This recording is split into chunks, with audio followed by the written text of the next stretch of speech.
हाँ जी दोस्तों, तो कैसे आप सभी के एमटी क्लासेस में स्वागत है। मैं आपका दोस्त प्रियांशु तिवारी आपके लिए एक नई वीडियो लेकर हाजिर हूं। तो जो फ्रेंड्स नए हो कृपया चैनल को सब्सक्राइब कर दे, वीडियो को लाइक कर दे और बेल आइकन को प्रेस कर दे ताकि मेरे द्वारा बनाई गई वीडियो की नोटिफिकेशन आपको मिलते रहे। आज की टॉपिक क्या है? आज की टॉपिक है कि किसी भी गोलीय दर्पण द्वारा परावर्तन के चिन्ह परिपाटी, यानी कि किसी भी गोलीय दर्पण में जो आपकी क्वांटिटीज प्रयोग की जाती हैं, जो भौतिक राशियां होती हैं, फोकस दूरी, प्रतिबिंब की दूरी, वस्तु की दूरी, उन सब की जो चिन्ह किस तरह से लिए जाते हैं वो आज आपको वो बताया जाएगा। तो पहला पॉइंट है इसमें, पहला पॉइंट क्या है कि जो वस्तु होती है, वस्तु को सदैव दर्पण के बाईं ओर रखा जाता है, अर्थात जो दर्पण पर जो प्रकाश आती है वो बाईं ओर से आती है। तो मान लो जी ये आपके पास कोई दो दर्पण है, यानी उत्तल अवतल दोनों मैंने एक साथ ले लिया है। तो एक दर्पण में आप बाहर की तरफ से पेंटिंग कर दो, दूसरे दर्पण में आप अंदर की तरफ से पेंटिंग कर दो, ठीक है ना। उसके बाद जो ऑब्जेक्ट रखा जाएगा वो दोनों दर्पणों में किधर रखा जाएगा? बायां साइड रखा जाएगा, ठीक है। उसके बाद दूसरा पॉइंट क्या है? मुख्य अक्ष के समांतर सभी दूरियां ध्रुव से मापी जाती हैं, यानी कि ये जो ध्रुव होगा वो आपका क्या मूल बिंदु का कार्य करेगा, ठीक है। उसके बाद अगली पॉइंट क्या है कि मूल बिंदु से दाईं ओर मापी जाने वाली दूरियां धनात्मक, यानी कि आपने अगर एक्सिस पढ़ा होगा, ऐसे एक्सिस आपने ये पढ़ा होगा, तो ये एक्स एक्सिस होता है, एक्स पॉजिटिव का होता है, ये एक्स निगेटिव का, एक्स डैश का होता है, ये वाई का, ये वाई डैश का, और ये मूल बिंदु होता है। तो इधर जाने वाली दूरियां धनात्मक, इधर जाने वाली ऋणात्मक, ऊपर जाने वाली धनात्मक, नीचे जाने वाली ऋणात्मक। बस इसी कॉन्सेप्ट पे आपका आधारित होता है ये दर्पण का जो चिन्ह परिपाटी होता है, ठीक है ना।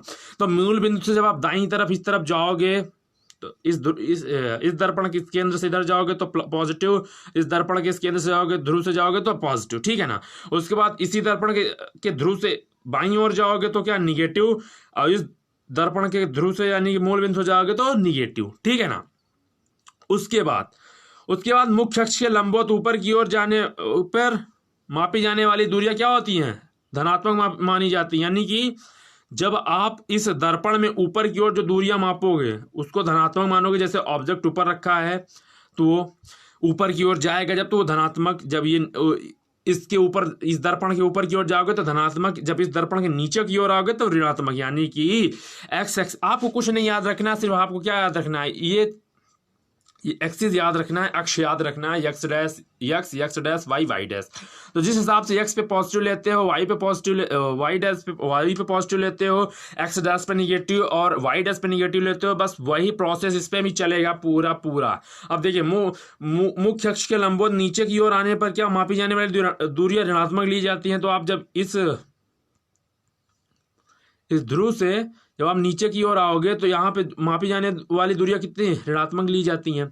आइए आपको एक इसका बेसिक फिगर दिखाते हैं, बढ़िया फिगर। तो इसमें क्या दिखाया जा रहा है कि ये कोई दर्पण है, ये कोई अवतल दर्पण है। यहाँ पे ऑब्जेक्ट ऊपर रखा है, ये प्रतिबिंब यहाँ बनता है, और ये एक्स, यानी कि इधर जो जितनी दूरियां इधर मापी जाएंगी वो पॉजिटिव मापी जाएंगी, जितनी दूरियां इधर मापी जाएंगी ये निगेटिव मापी जाएंगी। उसके बाद वस्तु भी आपकी इधर ही रखी गई है, इसलिए इसको निगेटिव साइन लेंगे, और आपका जो प्रतिबिंब बना है वो भी इधर मापा रखा गया तो उसका भी साइन क्या होगा? निगेटिव होगा।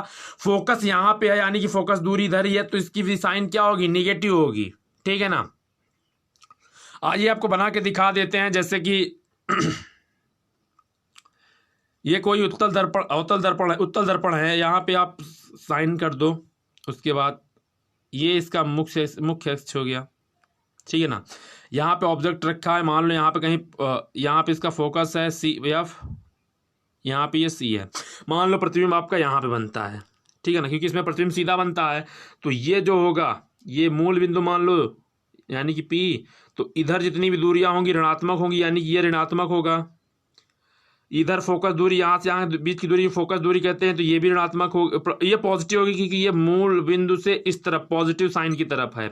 और आपका जो प्रतिबिंब होगा उसकी दूरी क्या होगी? पॉजिटिव होगी। तो कहने का मतलब ये है कि ध्रुव से दाहिनी तरफ जाने पर आपकी सारी दूरियां क्या होंगी? धनात्मक होंगी, और बाईं ओर जाने पर क्या होंगी? ऋणात्मक होंगी। आपने वो अगर अक्ष आपको समझ में आ गया होगा तो आपको सब कुछ आसानी से समझ में आ जाएगा, ठीक है ना। अक्ष समझ में आ गया होगा तो आपको आसानी से सब कुछ समझ में आ जाएगा। आपको दिखाते हैं अक्ष फिर से एक बार।